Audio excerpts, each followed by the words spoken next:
Hello everyone, welcome to our channel. तो जैसा कि आप सब जानते हैं कि हम यहाँ पर बीएड फर्स्ट सेमेस्टर का जो हमारा थर्ड पेपर है यानी जेंडर स्कूल एंड सोसाइटी यानी लिंग विद्यालय समाज, इसके बारे में डिस्कस करते हैं। और आज से हमारा यूनिट सेकेंड शुरू हो रहा है।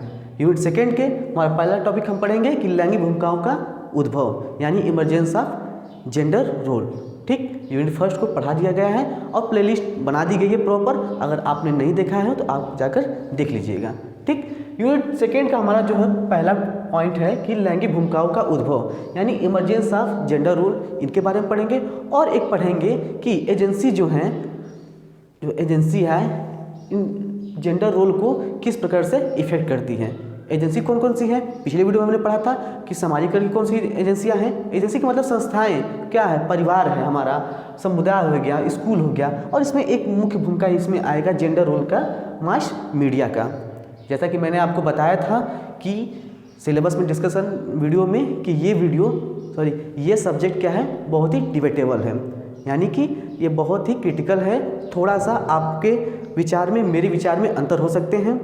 ठीक, क्योंकि हम लोग अलग अलग परिवेश में अलग अलग बैकग्राउंड से आते हैं, तो इसलिए आपका विचार मेरा विचार भले ही अलग अलग हो सकता है, लेकिन आपको इस बात का ध्यान रखना पड़ेगा कि एज ए टीचर आपको सिर्फ बच्चे की भलाई करनी है और एज ए टीचर आपको जेंडर बाइसनेस नहीं करना है। ठीक, ये एक तरह से आप डिस्क्लेमर मान सकते हैं। ओके, तो ठीक है, चलिए देखते हैं कि क्या है हमारा लैंगिक भूमिकाओं का उद्भव। लैंगिक भूमिकाओं का उद्भव में हम देखेंगे कि लिखा है कि लैंगिक भूमिकाएं क्या होती हैं। लैंगिक भूमिकाएं मतलब जेंडर रोल, जैसा कि हम प्राचीन काल से सुनते हुए आ रहे हैं, हमारे आसपास भी देख रहे हैं कि होता क्या है कि सबका एक पर्टिकुलर रोल बांध दिया गया है कि आप मैन हैं तो आप ये काम करेंगे, आप वुमेन हैं तो आपको चूल्हे चौका करना पड़ेगा। ठीक, यही है हमारे जेंडर रोल। यहाँ पर कुछ लिख दिया गया है कि लैंगिक भूमिकाएं सांस्कृतिक व व्यक्तिगत होती हैं।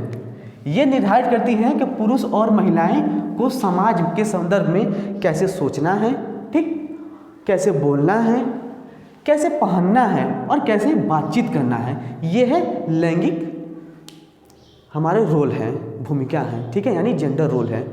बोल दिया गया है कि कैसे सोचना है, कैसे बोलना है, कैसे पहनना है, कैसे बातचीत करनी है। ठीक है, ये है लैंगिक हमारे रोल निर्धारित किए गए हैं। कहने का मतलब ये है कि होता यह है कि अगर समाज में कोई औरत, मेनली औरत को यहाँ पर देखा जाएगा क्योंकि हमारा पितृसत्तात्मक समाज हमारे बहुत ही पुराने ज़माने से चला हुआ आ रहा है। तो अगर उसने यानी किसी महिला ने किसी लीक से हटके सोचा, लीक से हटकर बोला, लीक से हटकर यानी ट्रेडिशनल ड्रेस से अलग पहना या फिर कुछ ऐसी बातचीत की, तो क्या बोला जाएगा कि ये समाज की में रहने लायक नहीं है, यानी उसको बहुत ही हीन भावना से देखा जाएगा और उसका हर तरफ से बहिष्कार किया जाता है। जैसे कि आप अपने अगल बगल देख सकते हैं, कहीं ना कहीं ऐसे उदाहरण जरूर मिल जा सकते हैं। इवन आप में भी अगर कोई ऐसी लड़की होगी, कोई ऐसी महिला होगी जो क्या करते हैं, अगर थोड़ी सी भी किसी बात को विरोध की होंगी तो उनका बहुत ही बुरा असर हुआ होगा। बुरा असर करने का मतलब ये होगा कि उनको बहुत ही विरोध का सामना करना पड़ेगा कि अगर उन्होंने अपने परिवार से, अगर अपनी सोसाइटी से हटकर कोई काम किया होगा तो। आपने नहीं किया हो तो आपने किसी न किसी के बारे में जरूर सुना होगा। ठीक है, तो ये हमारे जेंडर रोल यानी लैंगिक भूमिका है। कहने का मतलब यह है कि लैंगिक भूमिकाएं सांस्कृतिक और व्यक्तिगत होती हैं। ये निर्धारित करती है कि पुरुषों और महिलाओं को समाज के संदर्भ में कैसे बोलना है, कैसे सोचना है, कैसे पहनना है और कैसे बातचीत करनी है। लैंगिक स्कीमा, देखिए इस बात को ध्यान दीजिएगा क्योंकि आप फर्स्ट सेमेस्टर में हैं तो आप साइकोलॉजी नितेश सर द्वारा पढ़ा दिया गया है, उसमें पढ़ेंगे। तो यहाँ पर हमारे पियाजे साहब है, उन्होंने स्कीमा एक वर्ड दिया है। स्कीमा का मतलब होता है किसी नई चीज़ को एडॉप्ट करना। ठीक है, तो लैंगिक स्कीमा गहन रूप से अंतर्निहित संज्ञानात्मक ढांचे हैं जो पुरुष और स्त्री को परिभाषित करते हैं। यानी लैंगिक स्कीमा ये है कि जो हम जन्म से ही सीखते हुए आ रहे हैं, जन्म से हमें सीखते हुए आ रहे हैं लैंगिक स्कीमा कि ये आपको काम करना है, ये आपको काम नहीं करना है। ये हमारे अंतर्निहित संज्ञानात्मक है, यानी हमारे कॉन्शियस माइंड में है, हमारे कॉग्निटिव ढांचे हैं। ठीक है, स्ट्रक्चर में है क्या कि जो पुरुष और स्त्री को परिभाषित करते हैं।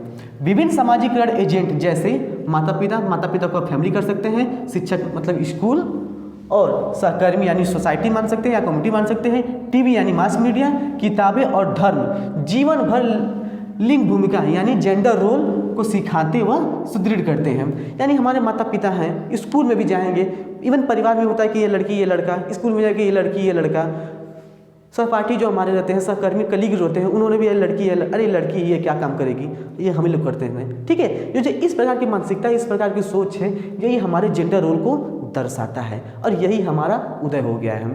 क्या इन्हीं सब चीज़ों से तो उदय हुआ है, इन्हीं सब चीज़ों से तो उद्भव हुआ है हमारा जेंडर रोल यानी लैंगिक भूमिका। ठीक, तो ये हमारा लैंगिक भूमिका का उद्भव के बारे में कुछ बातें दी गई हैं। ठीक, अब हम देखेंगे कि परिवार यानी कि जो रोल है किस प्रकार से निभाते हैं, जो हमारे जो संस्थाएं हैं ये किस प्रकार से रोल निभाते हैं जेंडर रोल के बारे में यानी लैंगिक भूमिका के बारे में। पहला है कि परिवार से मतलब ये है कि परिवार में भी आप देख सकते हैं कि लड़के और लड़कियों को अलग अलग परिवेश दिया जाता है। ये लड़की है तो इसको गुड़िया के साथ खिलाएंगे, ये लड़का है तो इसको बैट बॉल दिया जाएगा। ठीक है, यानी क्रिकेट की किट दी जाएगी। यहीं पर अगर लड़की उसको टच कर रही है, उसका बैट छू रही हो, तो लड़का अगर बोल दिया कि मम्मी इसने मेरा बैट छुआ, ये खेल रही है मेरे बैट से, तो मम्मी पापा खुद डांटते हैं कि यार तुमको गुड़िया दिया, तुम उससे खेलो, तुम उसका बैट क्यों छू रही हो। देख रहे हैं कि यहीं पर जो जेंडर रोल यानी जेंडर बाइसनेस है यहीं से निकल कर आ रही है। यानी परिवार ही सबसे हमारा मुख्य है, मेन है, सबसे मेन इंपॉर्टेंट है, वो यहीं से हमारे जो लैंगिक भूमिकाएँ को जो परिभाषित करती है। इसके द्वारा हम ये देख सकते हैं कि पारिवारिक सेटिंग के भीतर लैंगिक भूमिकाओं के बारे में भारतीय दृष्टिकोण और धार्मिक की दृष्टि से अलग अलग होता है। कहने का मतलब यह है कि बात जब आती है, ये तो पारिवारिक घर की कहानी होगी, लेकिन कुछ ऐसी भी चीज़ें होती हैं कि जेंडर रोल के बारे में ये कहा जाता है कि मान लीजिए कि ये होता है कि ये लड़का है, ये लड़की है, ठीक, इनको कमाना चाहिए लड़कों को, लड़कियों को नहीं कमाना चाहिए। लेकिन हर परिवेश में अलग अलग बातें होती हैं। देखिए, मैं इन सब चीज़ों के मेरिट और डीमेरिट दोनों लेके चलूँगा। बहुत सारी चीज़ें हैं जिसको सिर्फ बोल के यानी लेक्चर विधि से आपको बताने की कोशिश करूँगा, क्योंकि लिखने में बहुत ज़्यादा समय जाएगा। ठीक है, तो क्या है कि परिवार में सबसे पहले इसका मेरिट क्या होगा कि परिवार के द्वारा ही हम बता सकते हैं कि लड़कों को और लड़कियों को एक साथ काम करने की छूट देनी चाहिए। डीमेरिट क्या हो सकता है उसका कि परिवार में ही हमें सबसे पहले जेंडर बाइसनेस यानी जो हमारी लैंगिक विभिन्नता है इनके बारे में बताया जाता है। ठीक है, ये हमारे जेंडर रोल को निर्धारित करते हैं।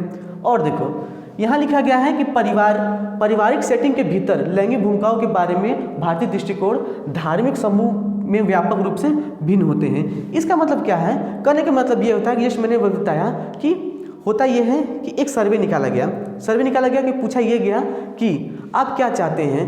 भाई जेंडर रोल एक जो परंपरागत हमारा जो लैंगिक विभिन्नता है, लैंगिक जो भूमिका निभा के आ रही है कि पुरुषों को काम करना चाहिए, महिलाओं को काम नहीं करना चाहिए, तो आपके बारे में क्या सोचा गया है। तो तमाम किस्म के धर्म के हिसाब से भी देखा गया। तो यहाँ देखो मैंने लिखा गया कि धार्मिक, ठीक है, जानबूझ के यहाँ पर धार्मिक लिखा था, धार्मिक समूह में व्यापक रूप से विभिन्नता पाई गई। कैसे कि समान तौर पर सिख और बौद्ध पारिवारिक जिम्मेदारियों के समान वितरण का समर्थन करने में सबसे अधिक संभावना रखते हैं। इसका मतलब कहने का मतलब ये है कि बौद्ध और सिखों पर जब ये रिपोर्ट और जो सर्वे किया गया तो वो मानते थे कि कमाई यानी इनकम करने में मैन और वुमेन, लड़के लड़की, बेटा बेटी दोनों को एक साथ करना चाहिए, जिनमें उनका 80% लोगों का मानना था कि हाँ दोनों के एक साथ करना चाहिए। और फिर ये कहा गया कि भाई अंतिम संस्कार भी तो होते हैं, अंतिम संस्कार में भी उन्होंने माना कि हाँ 69% लोगों ने ये माना कि लड़के और लड़कियों को भी अंतिम संस्कार में भाग लेना चाहिए। हम अभी अपने हिंदू धर्म को अलग रखे हुए हैं। ठीक, अब मुस्लिम धर्म में क्या होता है, देखिए सबसे ज़्यादा होता है ना कि जो रिजिड होते हैं यानी कठोर होते हैं, मुस्लिम को माना गया, भाई बिल्कुल माना गया कि नहीं माना गया, क्योंकि मैं मुस्लिम धर्म से नहीं हूँ इसलिए मैं उस पर ज़्यादा टिप्पणी करने की जरूरत नहीं है मेरी। ठीक है, लेकिन मुस्लिम धर्म क्या मानता है, ये सर्वे है, ठीक है, कि कमाई में सिर्फ पुरुषों को ही या फिर दोनों, मेनली क्या है वो लोग पुरुष को ही मानते हैं कि इनको कमाई करना चाहिए। अगर मेन और वुमेन दोनों कमाई करना चाहिए तो कितने लोगों को मानना है, सिर्फ 37% ये लोग मानते हैं कि हाँ लड़का लड़की दोनों को कमाना चाहिए, एक साथ कमाना चाहिए। ठीक है, और अगर अंतिम संस्कार की बातें आती हैं तो यहाँ 24% लोग आ जाते हैं कि लड़के और लड़कियों को हाँ अंतिम संस्कार में भाग लेना चाहिए। आपको एक थोड़ा सा एक रियल बेस्ड एग्जांपल देता हूँ कि पढ़ा रहा था लड़कों को, तो क्या हुआ था कि एक मुस्लिम समाज की एक लड़की थी, तो कोई फंक्शन था जिसमें उसने मतलब डांस किया था। भाई बच्चे छोटे छोटे, कक्षा 8-7 में पढ़ती थी वो लड़की, तो उसने नाच दिया था कोचिंग में ही। तो हुआ ये कि उसका भाई भी साथ में पढ़ता था, तो वो क्या गया घर पर बता दिया और घर पर उसे बहुत डांट पड़ी, डांट के मार भी पड़ी कि तुम नाच क्यों रही हो। समझ आ रहा है, यानी छोटे बच्चों को भी पहले से ही उनको दबा कर रखा गया है। ये हमारे मुस्लिम एरियाज में, मैं गांव को लेकर बोल रहा हूँ, मे भी शहरों में आजकल बहुत ज़्यादा सब लोग डेवलप हो गए हैं, मॉडर्न हो गए हैं, उनके भी विचार थोड़ा सा खुल रहे हैं कि अब नहीं भाई महिलाओं को भी आगे आने चाहिए। ठीक है, तो ये रही बात हमारे परिवार में जेंडर रोल को, कि जेंडर रोल परिवार किस प्रकार से परिभाषित करता है। आगे हमारा आता है समुदाय यानी कम्युनिटी। कम्युनिटी कैसे करता है? कम्युनिटी यानी समुदाय। समुदाय क्या बोलता है कि सुंदर है, आपकी लड़की सुंदर है, आपका लड़का बहुत ही हष्ट पुष्ट है। समझा ना, यहीं से जो हमारे लैंगिक भूमिका का भाव निकल कर आता है कि भाई अगर लड़की वहीं पर हष्ट पुष्ट हो जाएगी तो उसको हीन भावना से दिखाएगा कि अरे आपकी लड़की यार इतना मतलब बड़ी है, इतना हष्ट पुष्ट है, इसको लड़का नहीं मिलेगा, ये नहीं मिलेगा, वो नहीं मिलेगा, तमाम किस्म की बातें होती रहती हैं। यानी उनके फिटनेस पर वो लोग ज़्यादा कमेंट करते हैं। ठीक, तो ये क्या है कि हमारे समुदाय में भी हमारा लैंगिक विभिन्नता को दिखाया जाता है, लैंगिक रोल को भी निभावित किया गया है।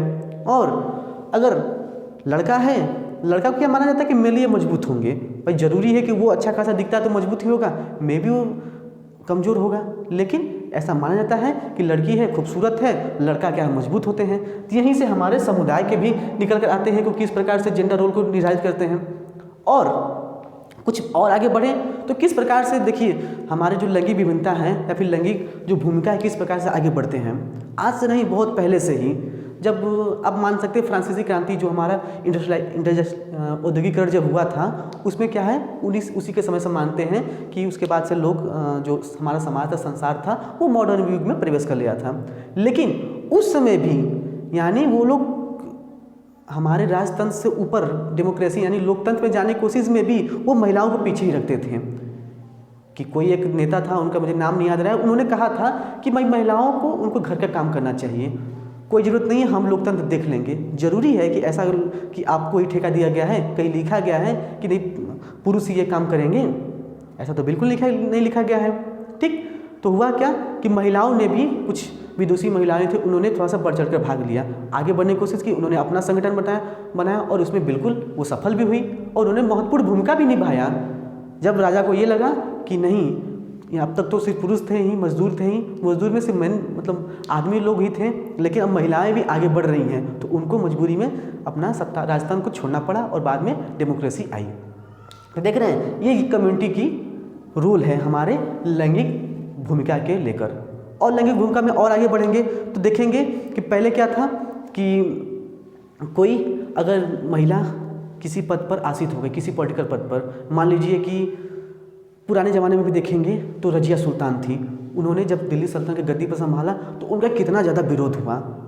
भाई ज़रूरी है, क्योंकि उनका जो लैंगिक भूमिका पहले से बांध दिया गया था कि आप महिला हैं तो आपको पर्दे में रहना है, लेकिन उन्होंने उससे हटकर काम किया। उन्होंने, भाई उनके पिता थे, उन्होंने चाहा वो बन गई, उन्होंने सत्ता हथियाया और राज किया, लेकिन फिर भी समाज के लोगों द्वारा उनको कुचल दिया गया। ठीक है, अब बात आती है हमारे विद्यालय की। विद्यालय में देखिए जितना मैं मेरिट बता रहा हूँ, डिमेरिट दोनों बता रहा हूँ, उसको आप परिभाषित कर सकते हैं। ठीक है, क्योंकि किताब में आपके दिया नहीं गया है, ये बिल्कुल नहीं दिया गया, इन सब के बारे में बिल्कुल नहीं दिया गया है, इसलिए बहुत ही जगहों से, कई रिसोर्सेज से, कई स्रोतों से इन सबको मैं लाया हूँ, आपको बता रहा हूँ। ठीक, आगे हमारा निकल के है विद्यालय। विद्यालय में हमारा कैसे लैंगिक भूमिका निकल के आता है। आप अपने स्कूलिंग के डेज को याद कर सकते हैं कि आप कैसे थे और किस प्रकार से उस समय भी हमारे जेंडर बाइसनेस और लैंगिक भूमिकाओं का निर्धारित किया गया था कि ये लड़की है, ये लड़कियाँ, ये लड़की है तो ये काम करेगी, लड़के तो ये काम करेंगे। जैसे मैं आपको बताता हूँ कि हम लोग के क्या है, मेरी खुद की जो स्कूलिंग हुई है वो प्राइमरी क्लासेस से हुई, प्राइमरी स्कूल से हुई है। तो होता क्या था कि जिला स्तर पर कोई प्रतियोगिता हुई थी, तो उसमें भाग लेने के लिए भी ये कहा गया था। आज से कुछ साल पहले की बात है, तो भाई हम लोग गाँव में रहते हैं, गाँव वाले तो ऐसे ही सबसे पीछे ही सब काम करते हैं। तो हुआ क्या था कि भाग लेने के लिए किसी इवेंट में बुलाया गया था सब स्कूल के लड़कों को। तो हमारे टीचर उन्होंने क्या किया कि बस बोले कि हाँ लड़के ही भाग लेंगे। लड़कियों को अरे लड़की है आप तुम कहाँ जाओगी। ठीक है, तो ये क्या है, देख रहे स्कूल में भी लैंगिक भूमिका का निर्धारित किया गया है कि नहीं तुम लोग यहीं पर हो, तुम लोग की ये भूमिका, तुम लोग का ये रोल नहीं है, खेलना कूदना लड़कों का ही काम है। जबकि लड़की कुछ इंटरेस्टेड थी, दौड़ने में भी अच्छी थी, कुछ और भी काम कर सकती थी, लेकिन पहले से बोल दिया गया। अच्छा, मैंने देखा कि फिर हम लोग भी गए, जब वहाँ पर डिस्ट्रिक्ट लेवल पर था तो डिस्ट्रिक्ट लेवल पर गए तो मैंने देखा मेनली मैक्सिमम जो लोग थे सिर्फ लड़के थे, लड़कियां कुछ नाम मात्र थी। शायद कुछ ऐसे टीचर मिले होंगे शायद उन लोग के स्कूल में जिन्होंने आगे बढ़कर ये बात कहा कि नहीं, लड़कियों को भी यहाँ पर भाग लेना जरूरी है, ठीक। लेकिन हमारे स्कूल में तो था नहीं, इसलिए हम लोग नहीं गए। तो ये निकल कर हम आती है हमें लैंगिक भूमिका में विद्यालय का रोल। अब आता है एक है मास मीडिया। भाई मास मीडिया भी आजकल बहुत ही ज़्यादा लैंगिक भूमिका का निर्वाह करता है। जैसे पुराने ज़माने में क्या है, पुराने ज़माने का आज के ज़माने में देख सकते हैं कि किस तरीके से मास मीडिया जो इंटरनेट है उसमें लैंगिक विभिन्नताओं को रखा गया है। महिला है तो ये काम करेंगे, पुरुष है तो ये काम करेंगे। महिलाओं को सिर्फ कामुकता और एक विलासितापूर्ण दिखाने के लिए उनका विज्ञापन, ऐड या फिर जितने भी किस्म का अपने व्यापार में सब लोग लगाते हैं, ये मास मीडिया खुद करता है। ऐसा ये होता है पुरुष खुद उनको देखते हैं, इससे ये पता चलता है कि पुरुष सत्तात्मक समाज है। कैसे? आप मेनली देख सकते हैं कि जितने भी ऐड आप देखे होंगे, क्या होता क्या है कि ये बात सही है कि ऐड जितने भी ऐड विज्ञापन होते हैं वो हमारे इमोशन से खेलते हैं, लेकिन इमोशन में भी कैसे कि अगर माँ है वो अपने बच्चे को ये साबुन लगा रही है तो वो उससे प्रेम करती है, तो क्या इसका मतलब है कि पापा प्रेम नहीं करते हैं? भाई मास मीडिया ही ना निर्धारित करिए हमारे लैंगिक भूमिका के बारे में। क्या सिर्फ माँ का ही ये है काम दिया गया है कि वो बच्चे से प्रेम करेगी, पिता को नहीं कहा गया है?